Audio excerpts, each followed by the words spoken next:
You ever have one of those moments where you think, okay, maybe my life is finally settling down, and then, bam, something absolutely absurd comes out of left field and tries to knock you flat?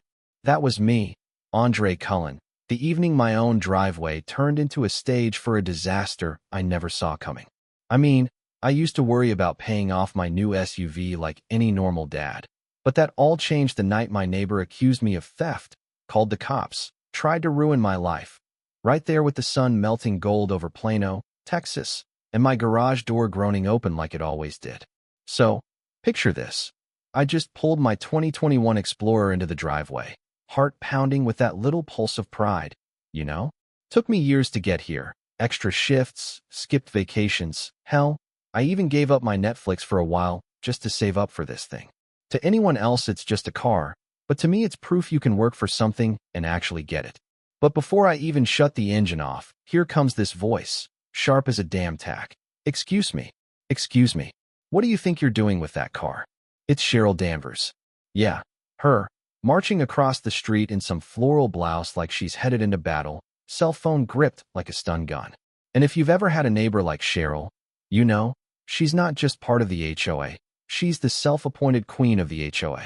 I mean, folks joked she slept with the bylaws under her pillow. But nobody's laughing now, least of all me, because she's storming straight toward my garage with that look that says she's already got me tried, convicted, and halfway to county lockup. I step out, wipe my hands on my jeans, try to play it cool. Evening, Cheryl. Just pulling in, like everyone else. But she's already loaded. That's not your vehicle, she spits, eyes darting. It was listed in last month's auction. I bid on it. You stole it. You even slapped on some fake police decals, didn't you? And I'm just standing there, blinking, trying to figure out if this is real life or some fever dream. I tell her, it's mine, I got the paperwork inside. But she's pointing at the old decals stacked on the wall, accusing me of impersonating an officer, saying I'm driving her car. My two kids, Maya and Jordan, are peeking from the front door, eyes wide. Dad, what's happening? My son whispers. I just wave them inside. Everything's fine, but my heart's banging, 'cause I can already see how bad this looks. Then Cheryl does it, dials 911, right in front of everyone. Yes, there's a man who's stolen my vehicle, pretending to be an officer, and he won't give it back. Her voice rings out like a fire alarm. Curtains twitching all down the block as neighbors peek out. Doors opening. Folks stepping onto porches. It's not just my mess anymore. It's the whole street circus. I try to reason with her. You need to stop. Cheryl, you're making a mistake. She just throws up a hand. Stay where you are. The police will sort this out. I knew something was off about you from day one. That one stings.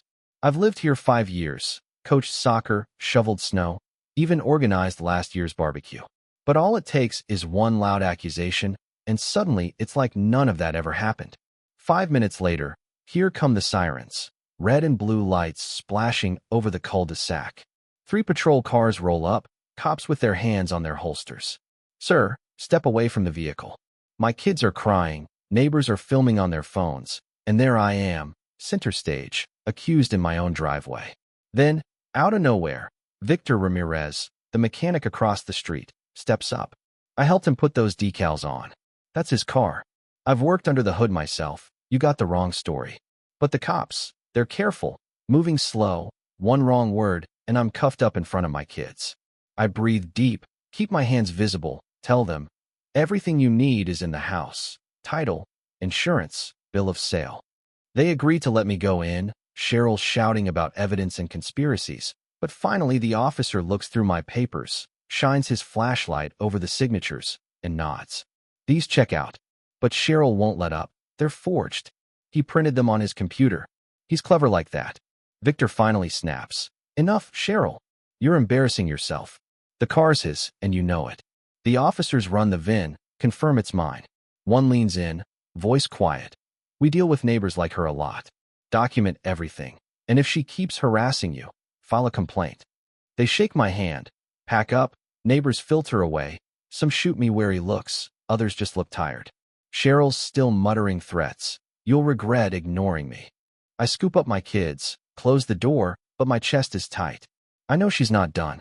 That night, I call my sister, Monique, paralegal, tough as nails, the type who never backs down from a fight. I tell her everything: Cheryl's history of false reports, the HOA president Douglas Keaton's emails to her, the fines, the patterns.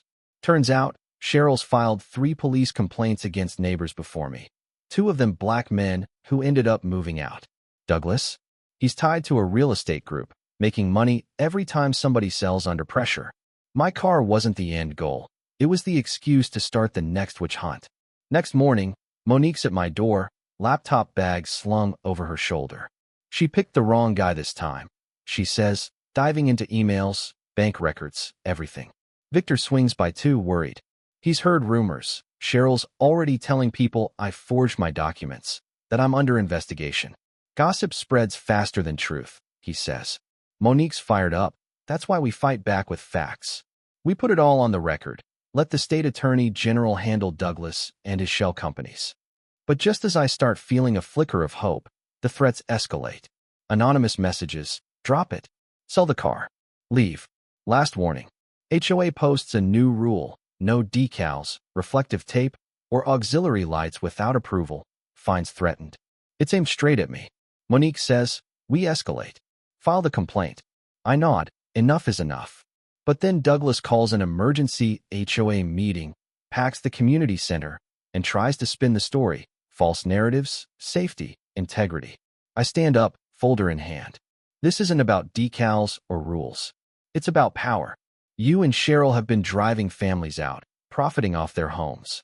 I lay out the documents: bank transfers, shell companies, emails. The room erupts. Douglas stammers, Cheryl shouts, but Monique stands behind me, laptop ready to send everything to the state. Neighbors who once looked away now ask questions. Some apologize. Others still cling to Cheryl's petition demanding I remove my decals. But the tide's turned. The state attorney general announces an investigation. Local reporters hound Douglas. Cheryl's driveway rants go viral. The board votes. Douglas is out. Cheryl? She storms out in tears. No allies left.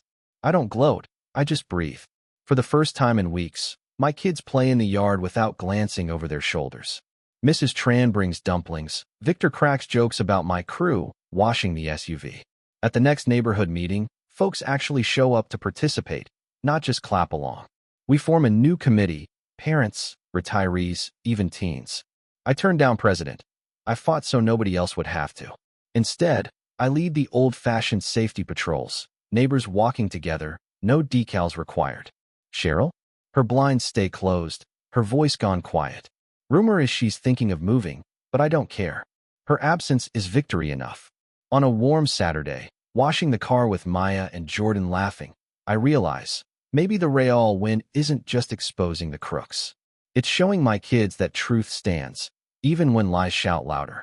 Monique and I sit on the porch that night, sweet tea in hand, watching fireflies spark over the lawn.